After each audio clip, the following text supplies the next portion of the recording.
Congo Mikili Live, toujours longueur d'avance. Il est tout à fait normal qu'au terme de leur mission de bons offices, qui a commencé avec le président, l'impulsion partie de Kingakati, où le président a encouragé les évêques à cette mission, il est tout à fait normal, disais-je, que les évêques lui rendent compte de ce qui est fait. Le président de la République a suivi attentivement le rapport des évêques et il a remercié les évêques en considérant qu'ils ont obtenu 98% de ce qui était attendu et que le 2% qui reste, il va s'engager à les obtenir, et surtout qu'il y a déjà des propositions de la SENCO. Donc il s'est engagé à prendre comme point de départ de son action les propositions de la médiation. Donc à dire les choses autrement, c'est à partir de là qu'il va approcher les uns et les autres, ce qui est un message d'espoir. Et il a aussi relevé le fait que on a oublié apparemment l'objectif principal qui est l'organisation de bonnes élections dans le meilleur délai. Ça devient partage de pouvoir, question de positionnement, et lui il tient à cet objectif-là. Il veut l'atteindre, obtenir l'organisation de bonnes élections dans le meilleur délai. Voilà un deuxième élément, une deuxième chose qui ne peut que nous satisfaire dans la mesure où il est le garant de la nation. S'il voit les choses de cette façon-là, ça peut nous demander de reconsidérer beaucoup de choses que disent moi je les appelle charlatans, qui croient faire plaisir au chef, alors que le chef pense autrement et croit être plus chef que le chef lui-même. Oui, M. Lappé, le président dit qu'il y a 98% ont été respectés, mais il n'y a que 2% qui sont restés. Et quels sont ces 2%? En fait, ces 2%, c'est les deux points majeurs de divergence. Il y a le mode de désignation du Premier ministre. Pour l'opposition, comme il est écrit dans l'accord, que le Premier ministre est présenté par le Rassemblement et nommé par le chef de l'État, pour eux, ils viennent avec un candidat, voilà notre candidat, président, vous le nommez. Et ils ont des raisons pour expliquer ça, le jeu d'équilibre, personne n'ayant gagné les élections, voilà toutes les raisons. De l'autre côté, la majorité présidentielle dit, le même accord qui a dit que c'est le Rassemblement qui présente le candidat, le même accord dit, le mode de désignation fera l'objet de négociations au niveau de l'arrangement particulier. Et à ce niveau, pour eux, il faudrait que le Rassemblement apporte une liste de 3 personnes. Donc on est là devant une divergence majeure. D'un côté, un candidat, ligne rouge. De l'autre côté, 3 candidats, ligne rouge. Voilà la proposition de la SENCO qui est médiane. La proposition de la SENCO, c'est que au lieu de formuler les choses en termes de 1 ou de 3, il serait intéressant de formuler de la façon suivante. Le Premier ministre est nommé par le chef de l'État au terme de consultations avec le Rassemblement. Rendu de cette façon, ça a l'avantage d'aller au-delà de la querelle. Les consultations, ça peut être plusieurs noms successivement, ça peut être 3 noms au même moment. Donc la population n'est pas intéressée à cela.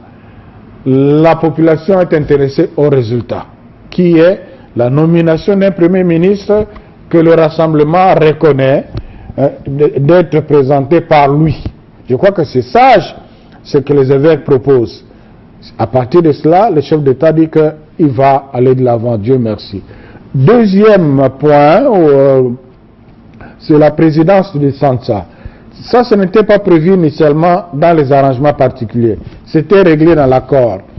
Le président du conseil des sages du rassemblement est le président du conseil national du suivi de l'accord, le CENSA. Et en ce moment-là, c'était M. Étienne Tshisekedi, d'heureuse mémoire. Maintenant qu'il est décédé, le rassemblement a dit, c'est clair dans l'accord, c'est le président du conseil des sages. Donc celui que nous allons nommer président du conseil des sages, c'est celui-là qui sera automatiquement président du CENSA. La majorité dit non, mais vous oubliez quelque chose d'important. Si nous avons accepté, c'est plus que c'était la personne de Tshisekedi.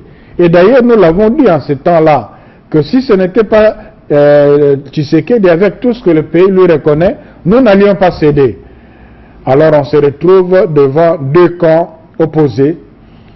Un camp qui tient à la lettre de l'accord, qui est vrai, un camp qui tient à l'esprit de l'accord, qui est vrai. Alors la médiation fait la proposition de ramener les deux. Il dit voilà, il y a lieu de tenir compte et de mettre ensemble la lettre et l'esprit. De quelle façon? La médiation propose, par rapport à la lettre de l'accord, que le président du Conseil national de suivi de l'accord provienne du rassemblement, parce qu'il y a d'autres prétendants. Pour tenir compte, pour satisfaire ceux qui tiennent à l'esprit, mais la personne, quand bien même il serait du rassemblement, il est bon qu'il soit une personnalité, bien une personne qui est l'objet du consensus. Je crois qu'avec les deux propositions, la sagesse de la médiation a voulu une voie médiane aussi rationnelle. Il a suffi que les parties prenantes acceptent les deux propositions de la CNCO pour que la question soit réglée. C'est pour cela que nous considérons, non, les évêques ont toutes les raisons de dire que finalement, là vous voulez vous jouer de nous. Là, nous ne pouvons pas laisser nos diocèses vides comme ça, à ce niveau où les choses deviennent visiblement faciles. Dieu merci, le président de la République dit qu'il partirait de là pour obtenir les 2%. Et ce geste de ne pas signer par les politiciens, comment les évêques trouvent ça? C'est la désolation. C'est la désolation, une grande désolation même, parce que visiblement, nos politiciens ne prennent pas au sérieux la souffrance de la population. Parce que tout le monde sait, de la majorité comme l'opposition, que l'économie du pays, au-delà du fait qu'on est dans un environnement économique déjà difficile au niveau mondial, mais la particularité de la situation chez nous, c'est que le gouvernement en place actuellement n'inspire pas confiance aux partenaires, ne bénéficie pas suffisamment de l'appui des partenaires. Ce qui fait que la monnaie est en train de chuter. Il suffit aujourd'hui qu'on ait un gouvernement issu de cet accord, vous allez voir, les choses vont changer. Ils le savent. Et ils préfèrent que le peuple continue à souffrir, hein, tout en tenant à ce qu'ils considèrent comme garantie de positionnement. Non, disons non. Disons non. Monsieur l'abbé, est-ce qu'il s'est arrivé que le chef de l'État trouve la solution et que les politiques reviennent encore pour signer l'accord? Parce que c'est... Mais là n'est pas de problème. C'est que les évêques ont arrêté leur mission dans ce sens qu'ils ne vont plus perdre le temps à aller à gauche, à droite pour des choses qui deviennent claires. Laissez leur brebis pour convoquer des gens qui nous vous disent, depuis 2 mois, qui vous disent la même chose, c'est ça qu'ils ne veulent pas. Mais si, parce que les évêques continuent à interpeller les uns les autres, si aujourd'hui, demain, ils reviennent à la raison, grâce à l'implication du chef de l'État, dans leur message, les évêques en ont appelé à l'implication personnelle du chef de l'État, comme garant de la nation. Si à l'issue de son implication, ils trouvent un accord, un compromis, et qu'ils trouvent bien qu'ils viennent signer l'arrangement, la porte de la CNCO est ouverte, ça c'est autre chose. Parce que la CNCO n'attend que ça. Il y a une question qui pourrait venir de Siloé qui disait, est-ce que ne voyez-vous pas laisser le pays en débandade? Non, le pays n'est pas laissé en débandade parce que chacun a ses responsabilités. La responsabilité des évêques dans ces processus de bons offices, c'est les mettre ensemble, favoriser le climat d'écoute des uns des autres et éventuellement, pour le cas d'espèces, faire des propositions. La médiation ne peut pas dicter. Si les évêques devaient dicter un accord, oh, mais vous savez la capacité du laboratoire de la CNCO, je crois qu'en 1 semaine, on aurait déjà un accord concret. Mais la médiation n'avait pas n'a pas ce pouvoir-là de dicter, il ne peut que proposer.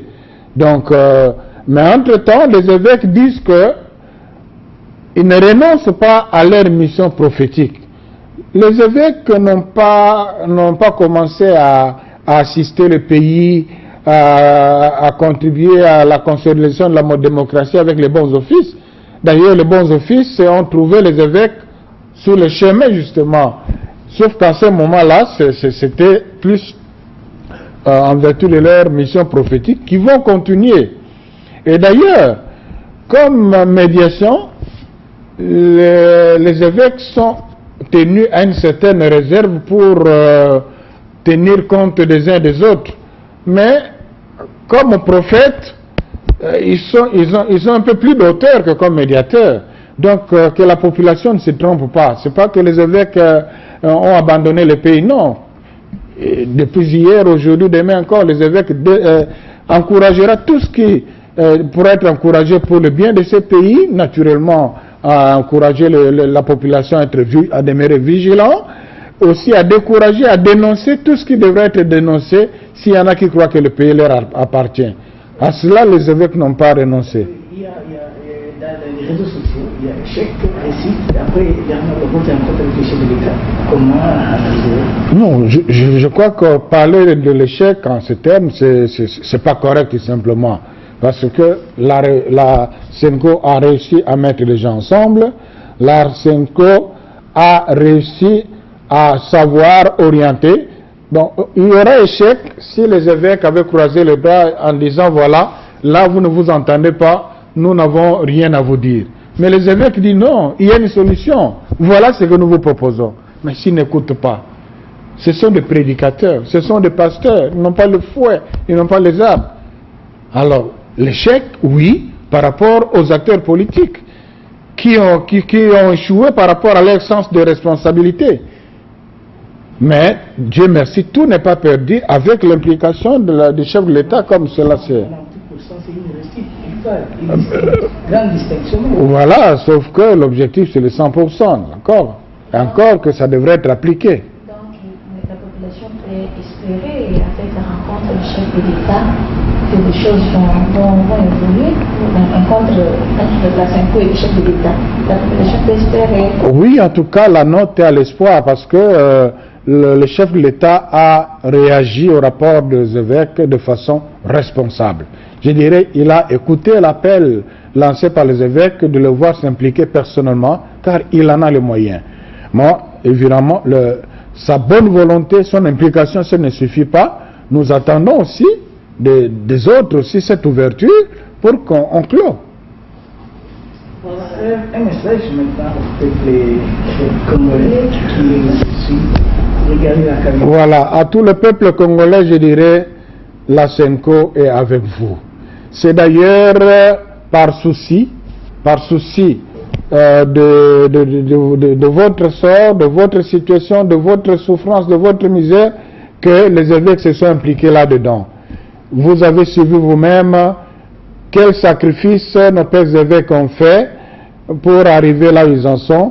Vous savez vous-même ce qui reste, et les évêques n'ont pas laissé les politiciens sans repère sur les deux points qui divisent, ils les ont laissés avec une proposition. Les politiciens sont vos oncles, vos pères, vos mères, vos tantes, vos députés, vous vivez avec eux. Dites-leur aujourd'hui, vous, fils d'un politicien qui est au dialogue à la SENCO, dit papa, nous avons entendu les évêques parler, vous avez tort de ne pas avoir accepté leur proposition. Et vous verrez que les choses vont changer. Dieu merci, le chef de l'État s'est impliqué, donc nous espérons que dans un meilleur délai, il reviendra juste pour signer. Congo Mikili Live, toujours longueur d'avance.